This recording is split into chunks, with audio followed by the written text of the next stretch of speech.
Hello and welcome to Access Chat. It's just Antonio and myself today. Deborah's not with us, but we are joined by Gail Ramster, who is the Senior Research Associate at the Royal College of Art Helen Hamlyn Centre for Design. Now, I know that we've had people on from the Helen Hamlyn Centre before. I'm a big fan of the work that they do. They're the world's #1 design school and have a focus on inclusive design. So welcome, Gail. I'm delighted that you're here because we've been talking on and off for nearly 15 years on a topic that is close to my heart and close to yours as well, and that's toilets. Might not be like everybody's cup of tea, but you've recently written a book as well. So can you tell us a bit more about yourself and then also about We the People? Thank you. Yes, it's very nice to be here. So I've been a researcher in inclusive design for 16 years and interested in public toilet design for even longer than that. It's an area that I came to first with a background in engineering, so I was interested in ergonomics and how to design things for people, and the public toilet just seems like a space which has had so little design interest historically, particularly initially in terms of ergonomics. Just how do you even manage this space, even though it's a space that everybody uses every day? So it's not like there's a lack of users or experience, but just not something that people take that much interest in. And then over the years, it's evolved from an interest in ergonomics to product design, service design, architecture, communication, wayfinding. It touches on all aspects of design and then also feeds into society and gender and the built environment. So it's really an endless topic for inclusive design. Yeah, and I guess there's an awful lot just to unpack in just the introduction that you've just made. Firstly, if everybody uses these things, why is it that people don't talk about them? Mm. You know, is it the taboo of the toilet function and our bodily functions because we like to pretend that we don't wee or poop? Or is it just because we think it's so mundane? Do you have a view? I guess it's a bit of both. Recently, I've been thinking more and more about the toilet taboo with my colleague, Joanne Bichard. We've just published a paper on it, in fact, thinking about how our kind of societal disgust with waste has fed into public toilets. Like the Victorians built our historical system of public toilets as a way of supporting the mass population and encouraging cleanliness. And yet since these were built, they've just sort of been ignored and allowed to fall into disrepair, sometimes because they're never going to be up to scratch, so a better design comes forward. So a lot of the public toilets were built in the subsoil, which automatically makes them inaccessible. But I think also there is that aspect of it being a municipal facility in the public space. It's seen as council owned and therefore not owned in a way. We don't treat public property well. I don't know if it was better in Victorian times, but these days, these are the municipal objects in our streets are the ones which are vandalised and graffitied. So perhaps public toilets suffers from that association as well. And if they are owned by a shopping centre or by a community group, then they will either have the oversight to keep them in better nick, or they might be less susceptible to misuse in the first place. Where do you think the problem starts? It starts with requirements that are put out there in order for the toilets to be built, or starts then in the offering that those who apply to build those toilets put together to compete and to have their, let's say, to be able to move forward with the requirements of build them? So I guess some of the problem is financial, that the councils don't have the money to build or rebuild what already exists. They're very expensive and councils don't have to provide them at all, so they can't protect budgets to do so. And then as our country has become better at inclusive design, then we have recognised that a lot of the public toilets as they were first created were not suitable. So the Disability Discrimination Act would have highlighted that a lot of the toilets were not wheelchair accessible, for example. So we have subsequently, as a nation, built a lot of wheelchair accessible facilities. But in some cases, that might mean that a public toilet closes down because it's not accessible and becomes less used and isn't replaced in as well a means as it should have been. A lot of our toilets are slowly getting better, but it's not necessarily the councils that are building them. You think that In the private sector, we're doing better now in big places like airports, shopping centers, and so on. Yeah, I do think they're doing a better job, I think. And this is partly speculation, but in economic terms, the shopping centres and the businesses and the airports recognise that this is a critical part of infrastructure for their visitors. And so they build them as part of infrastructure and also part of user experience. So you're going to choose the shopping centre that has the nice toilets, that has space for baby changing and feeding, as well as having free parking and all the other reasons why people started to move out of the high street and go to out-of-town shopping centres instead. They have the space. But I guess another advantage is that a shopping centre or an airport has like one landlord. It has one body to make all of these decisions, whereas the council has a much trickier role. It doesn't have the property. The businesses on a high street don't have the means to collectively build their own toilet unless it's within a shopping centre. Like, a council is not a landlord. So it's sort of providing these facilities for the public good as part of a public service, but not as a means of generating income in quite as direct a way as an airport or a shopping centre would, where they can kind of see that people are dwelling for longer because the toilets are good. Or even in an airport, flowing through faster. Yes. Because they've got enough facilities, because movement through an airport is really important. Because they only want you to dwell at the point where they're selling you the goods in their own shopping centres. The rest of the time, they want you to move through quickly. So taking on board the fact that we have certain areas where we've got all of these nice, shiny new facilities, but that they tend to be out of town. And then we have a sort of sparsity of public facilities in the traditional high streets and stuff like that. I know that often people who need toilets because of health conditions and disabilities struggle to find them. Now, you may not have mobility issues, you may not need a disabled toilet for your disability, but you need a toilet because of your disability or long-term health condition. I know that you've done some work previously looking at mapping toilets, and that this is really a crucial part of the sort of information infrastructure to support people.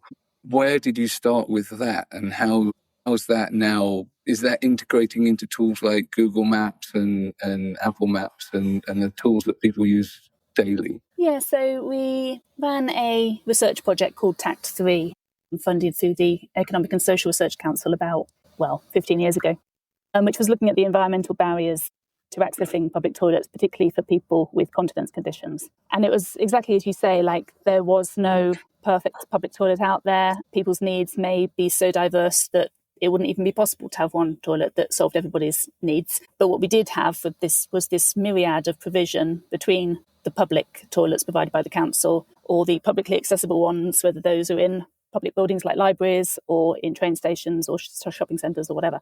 So what we thought we could do, what I thought I could do, is map where those toilets exist so that people are at least able to find a toilet that meets their needs, even if not every toilet does. And there was no government database of toilets, so if you wanted to add it to an app or a map, it wasn't possible to do those local design solutions. So we built a website called the Great British Public Toilet Map, which is now called the Toilet Map, and which now has 15,000 publicly accessible, publicly available toilets across the UK, which compared to the official statistics of how many public conveniences there are, that's about 3,000 in England and Wales. So we've identified 5 times the number of toilets that you could be using as the sort of first step to helping to improve the service, kind of know what exists and what therefore doesn't. And it is being used by researchers, and it is open data, so anybody can get in touch and pull that data through an API or through a download into their own applications. On that topic, what type of, 2 questions, what type of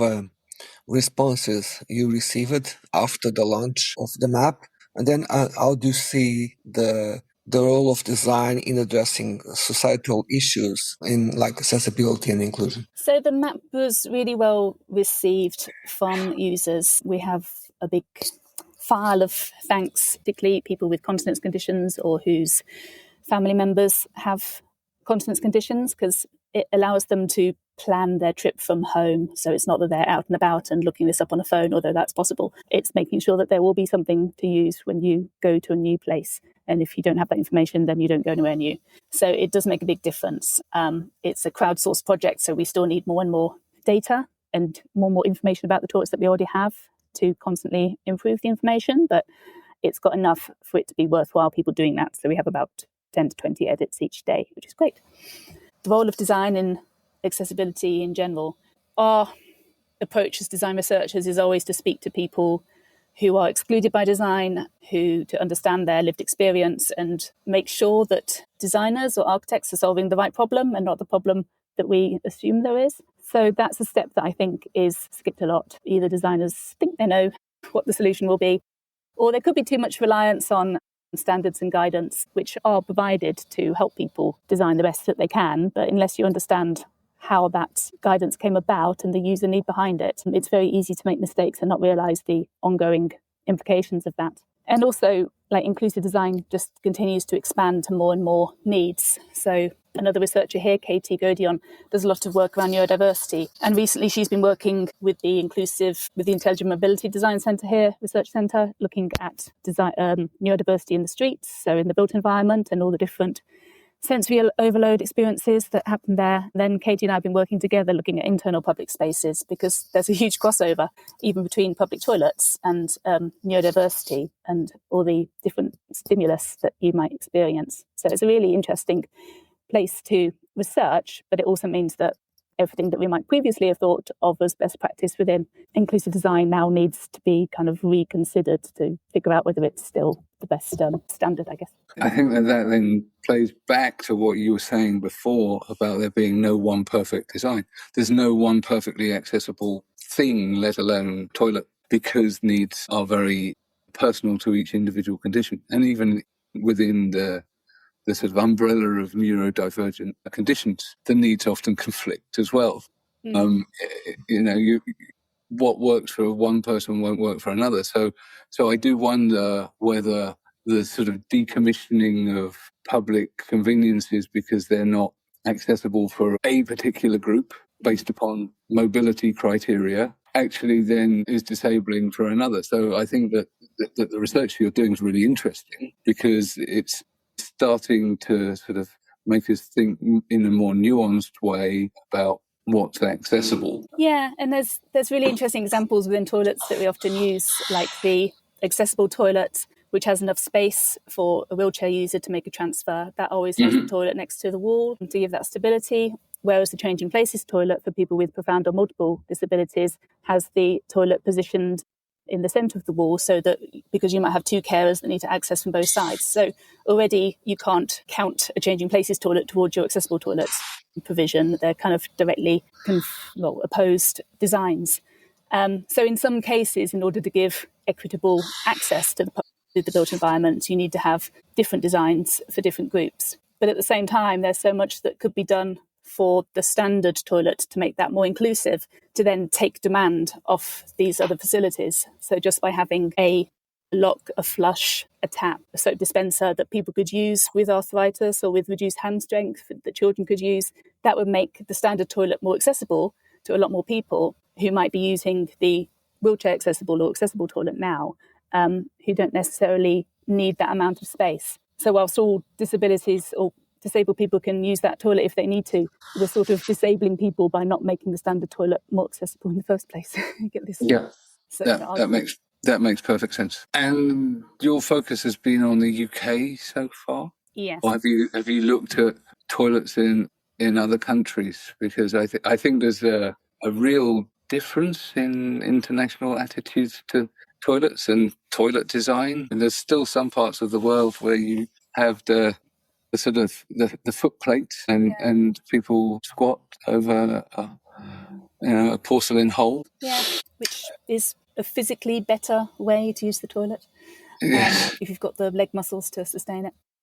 Yes, well, but that's quite common in Southeast Asia, and my brother-in-law is a lot older than me, and at one point was able to get down, couldn't get back up, and the walls were just too far apart to use the walls as a way to get back up. So I think, even if you have those kind of designs, you still need to think inclusively.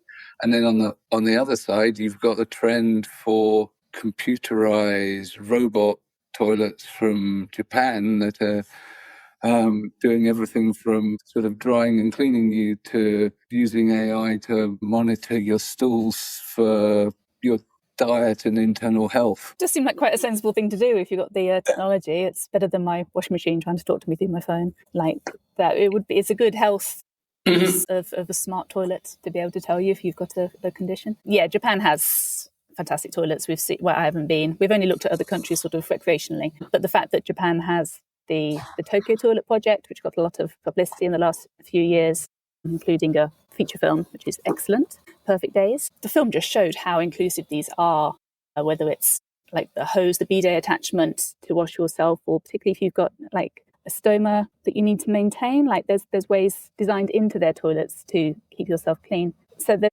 it's just, they do provide public toilets in a way that appears to recognise them as essential, inclusive, and almost celebrate them as a place for wellness and hygiene, rather than associating them with the waste that is disposed of. And that's something that we could really learn from, providing public toilets, but providing them in a way that we're proud of and see. Like post-pandemic, we should be thinking far more about hygiene and wellness and shade and drinking water and respite and taking a break and spending time in amongst other people in social spaces, which the public toilet can meet all of these kind of community needs, rather than putting them in the corner, down the alley, behind the bins, and forgetting about them. So, on the topic of technology, what role does technology plays in your work, and how do you see it shaping the future of urban design and public services? I'm not sure that I've looked that much technology or AI in terms of public toilets. I think there's more that we could do with the map in looking at heat maps of where people need toilets or where people are when they want the toilets. There's a lot of data that could be gathered in a way that Google Maps do to look at that. And in terms of like opening hours and where people are congregating, like there's a lot of information there in mapping that could be mapped against the public toilet map and against businesses. So there's a lot of data. I think it's MasterCard have data showing, which basically shows when businesses are open, because there's so many transactions that you end up with these heat maps of when businesses are open. And that's a much more efficient way to gather information about the built environment than searching through thousands of opening hours and websites. So for pulling data like that, I think there's a really useful, there's an opportunity there for using technology or AI better to map need against provision. Last week we were talking with David Baines, and he was telling us that sometimes data with people from disabilities is anonymized, so we don't know where they are and what is in there. And in this project that you have, you feel that people are willing to share valuable data with you, let's say their location, the time that they move, when they need the facilities. What type of experiences do you have there? So we haven't tried this yet of kind of mapping. We try to collect as little information as possible through the toilet map in terms of cookies so that it doesn't put people off. But if simply where their location is when they open the map would tell us a lot about where people need the toilet without them having to enter any more data than that. But there is a data set that is rich for more research to find out where the deserts are, as someone coined it. And also just the difference across the country. Some areas have great facilities and there might be community-run facilities, so a lot of kind of local expertise, and other areas might be really struggling, but could be learning from each other much more. It's always hard to know whether to go kind of top-down and look at national or global data, or whether to look at hyperlocal cases and, look at it that way. Do you find that some of the sort of, like you mentioned MasterCard having data on sort of business opening hours and stuff like that, and Google and others have quite a lot of data about businesses. So if you go into Google Maps, you quite often see, whether a business is busy, and you can see sort of peak hours data and stuff like that. Have you found that the businesses are willing to share this data, or do they see that, some of the data that they hold is a competitive advantage and therefore it doesn't get released for use as a public good? Well, it's not something I've inquired about. In the past when we've asked sort of national chains for data around their public toilets, we haven't gotten anywhere. So a supermarket might have at one point said that anybody could use their toilets, but unless they provide a data set saying which of those supermarkets have toilets, it's a bit useless. And you have to trawl it yourself to find the information. I was thinking, there's a recent trend at the moment, well, it's probably about 20 years, for some councils to approach mostly small businesses to ask that anybody can use their toilets, sometimes in exchange for a stipend, or sometimes just the community good. So these community toilet schemes kind of supplement the more public toilet provision. And that's working quite well in the areas where it's operating. So I've just run a workshop with councils in London for a project called The Places We Go, which is looking at best practice for community toilet schemes in London and how different councils are approaching it. And at the local level, there are lots of businesses which are happy for the general public to use their toilets, but there's quite a tension as to wanting to publicise the scheme so that they know that this is a worthwhile service and that people are using it, but at the same time not to publicise it so well that the businesses end up overwhelmed and feel that they're providing a public toilet. And it's also tension of not wanting to have a sign up saying toilet because the businesses want to look like a toilet, but at the same time you need to have that information for people to know that there is one and that you're allowed to use it. So it is a weird area of how much businesses can be expected or are willing to provide this service on behalf of the council in a way, and still this taboo of not wanting to be a toilet, even though the toilet is often the reason people went in the first place, whether they're a customer or not. Yeah, I think I can understand the tension sometimes if you're a small business and you've got loads of people passing through your doors and they're not spending any money in your business, and you have to keep it clean. Yeah. And so there's loads of people passing through. Not everybody keeps everything as clean as you would like. We've visited plenty of public toilets. I'm sure you've visited plenty of public toilets, and some are nicer and cleaner than others. And even the clean ones depends on the time of day. So if you're a business and your business is predicated on you maintaining a nice premises, if you get loads of people coming through, then there's definitely an impact on the running of the business from doing that. So you can understand why there is that tension, but there's also that sort of thing that we were talking about before, the sort of taboo about the sort of, as you said, we associate it with the removal of waste and unhygienic stuff, whereas the Japanese culture is actually, it's about health and cleanliness. And so there's a sort of a different positive framing around it, I guess. Yeah, and that kind of view of not wanting to be treated as a public toilet. But if we didn't treat public toilets so badly in the first place, then this wouldn't be quite the same fear. And it's not always like external people that are making a mess of the toilet either. It could be people's customers in the first place. Oh, so there's a lot of stuff. There's a lot of sort of fear of the unknown. Yeah. What I'm always surprised by is the national chains which are reluctant to say that they have a toilet. Because I heard this week that cleaning costs are so high that it does become a challenge just to keep toilets clean for customers, and then feeling that use is going to increase could be a big pressure. But thinking about like an out-of-town retail park, like alongside the motorway, normally only one of those units has a toilet. It has a cafe as well, which is why it has a toilet, and people will visit the shop that they want to visit, but they'll also go in the B&Q or wherever it is because it's got a cafe, but also because it's got a toilet. Else no one is spending time on these retail parks otherwise. But why pretend otherwise? You are. John Lewis was always very good at recognising that people were going to their shop to use the toilet, so let's make them nice.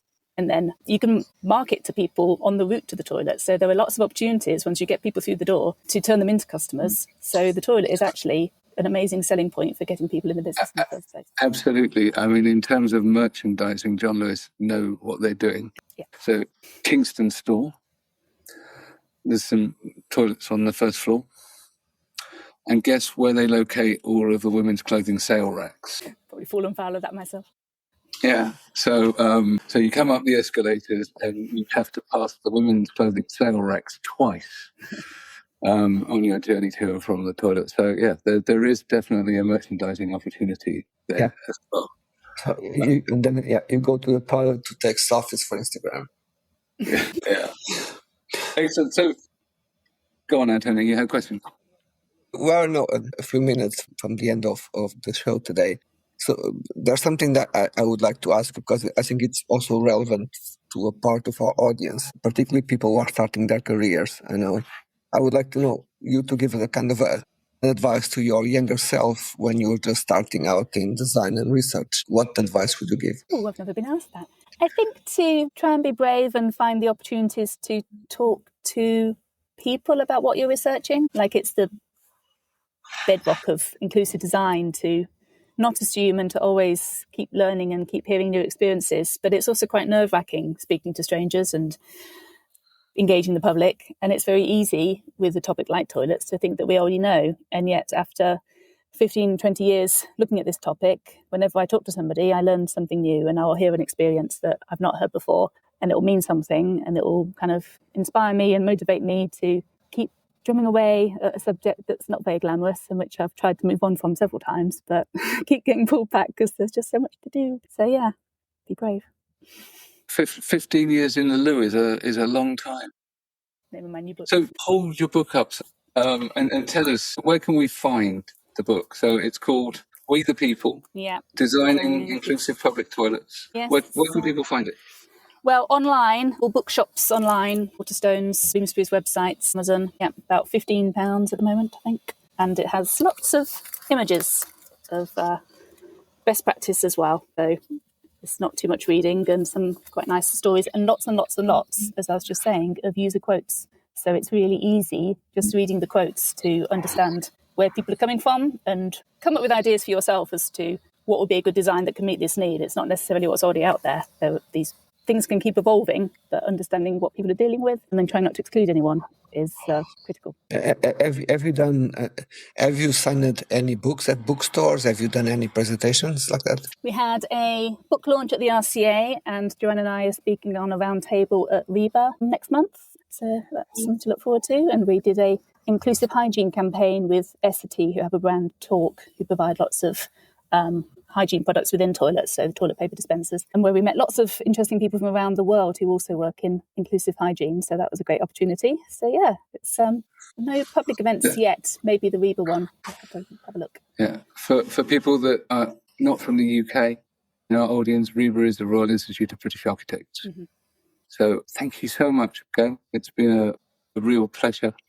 I'm very happy that you could join us today, and I hope that lots of people read this book because it's a really important topic. People need to be able to have access to toilets, to be able to participate in society. So the work that you're doing is really important, even if it isn't glamorous. So thank you very much. And also thank you to our friends at Amazon for supporting us and keeping us on air. And we'll speak to you all next time.